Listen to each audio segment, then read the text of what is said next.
জানিয়ে দেব বায়ুপথে 1 কেজি স্বর্ণ বিমানবালা গ্রেপ্তার। সর্বশেষ জানিয়ে দেব ইমরান খানকে মুখ বন্ধ রাখতে বললেন পাক প্রতিরক্ষা মন্ত্রী।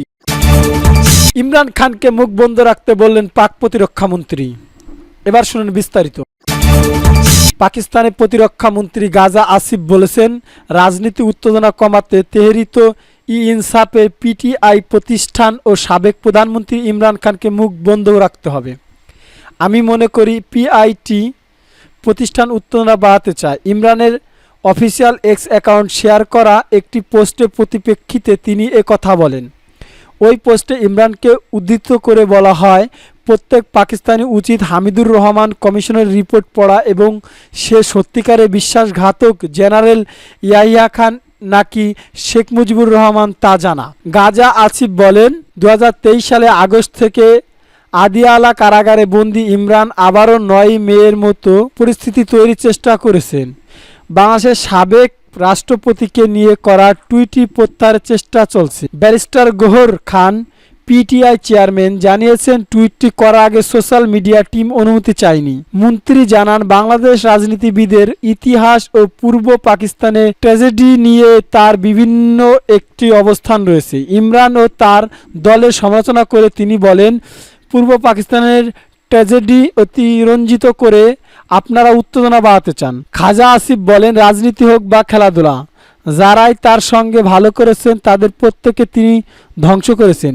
এদিকে সোশ্যাল মিডিয়া বিতর্কী পোস্টের জন্য federal investigation agency cyber crime team বৃহস্পতিবার ইমরানের বিরুদ্ধে ব্যবস্থা নেওয়ার সিদ্ধান্ত নেয়। তদন্ত এগিয়ে নিতে সংস্থাটি ওই দিন রাতেই আদিয়ালা কারাগারে পৌঁছালে, তবে ইমরান খান তাদের সাথে দেখা করেনি। আদিয়ালা কারাগার সূত্র জানিয়েছেন, সাবেক প্রধানমন্ত্রী বিতর্কী সোশ্যাল মিডিয়া পোস্টের সম্পর্কে এফআই এর তদন্তে অংশ হতে অস্বীকার করেন। তিনি কোনো প্রশ্নের উত্তর দিতে রাজি হননি, বলেছেন আইনজীবীদের উপস্থিতিতে সব প্রশ্নের জবাব দেবেন। অন্যদিকে পিটিআই চেয়ারম্যান বলেন, এই পোস্টের সঙ্গে ইমরানের কোনো সম্পর্ক নেই, কারণ তিনি তার অ্যাকাউন্ট আপলোড করা পোস্টগুলো দেখেননি। বায়ুপথে 1 কেজি স্বর্ণ বিমানবালা গ্রেপ্তার। প্রায় 1 কেজি স্বর্ণ চোরাচালানের অভিযোগে ভারতে এক বিমানবালাকে গ্রেপ্তার করা হয়েছে। তার নাম সুরভি খাতুন। তিনি পশ্চিমবঙ্গে কলকাতার বাসিন্দার।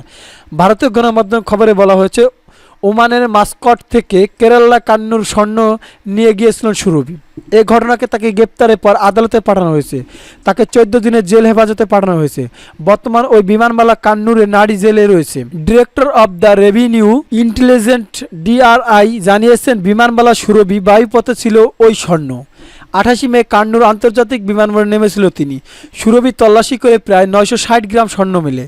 ভারতে এই প্রথম কোনো বিমানবালা চালানের অভিযোগে গ্রেপ্তার করা হয়েছে বলে খবর উল্লেখ করা হয়েছে। এর আগে বহুবার সুরভি স্বর্ণ পাচার করেছেন বলে অভিযোগ উঠেছে। এ প্রসঙ্গে ভারতের বিমান সংস্থা এখনও কোনো মন্তব্য করেনি।